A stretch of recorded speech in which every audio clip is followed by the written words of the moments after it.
മേഘാലയയിലെ ഈ ഒരു വില്ലേജിലേക്ക് വന്നപ്പോൾ ഒരു കാഴ്ച ഉണ്ടോ, നിങ്ങൾ നോക്കി. ഇവിടുന്ന് അങ്ങോട്ടുള്ള കാഴ്ച അമേസിങ് ആണ്. നമുക്ക് ഇവിടുന്ന് അങ്ങോട്ടേക്ക് ഇങ്ങനെ നോക്കിക്കഴിഞ്ഞാൽ ഒറ്റപ്പെട്ട് കിടക്കുന്ന പല പല വില്ലേജുകളും കാണാം കേട്ടോ. ഇതുണ്ടല്ലോ ഒരു വില്ലേജ്, അങ്ങോട്ടേക്ക് നോക്കിക്കഴിഞ്ഞാൽ വേറൊരു വില്ലേജ്. ഇവിടുന്ന് അങ്ങോട്ടേക്ക് നേപ്പാളുണ്ട്, ഭൂട്ടാനുണ്ട്, പിന്നെ ആ ഒരു സൈഡ് ചിറാപൂഞ്ചിയാണ്. ചിറാപൂഞ്ചിനോട് ചാരിയിട്ട് തന്നെയാണ് ഏകദേശം ബംഗ്ലാദേശിൻ്റെ ഒരു ബോർഡർ വരുന്നത് കേട്ടോ. പിന്നെ ഇതൊക്കെ മഴക്കാലമായി കഴിഞ്ഞ് കഴിഞ്ഞാൽ ഒന്നും കൂടി പച്ചപ്പാവും.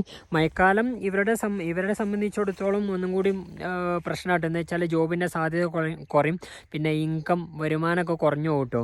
പക്ഷേങ്കിൽ സീനറി അമേസിങ് ആവും ആ ഒരു സമയത്ത്. ഇപ്പോൾ കുറച്ചൊക്കെ ഒരു ഡ്രൈ ആയി കിടക്കുന്ന ഒരു ഏരിയ കേട്ടോ. എന്തായാലും നമുക്കെന്ത് ചെയ്യാം, ഇനിയിപ്പോൾ ഇവിടെ ഓരോ വില്ലേജുകളുണ്ട്, ഞാനിങ്ങനെ എക്സ്പ്ലോർ ചെയ്തുകൊണ്ടിരിക്കുകയാണ്. പിന്നെ ഇവർക്ക് കൂടുതൽ ചിലവൊന്നുമില്ല കേട്ടോ.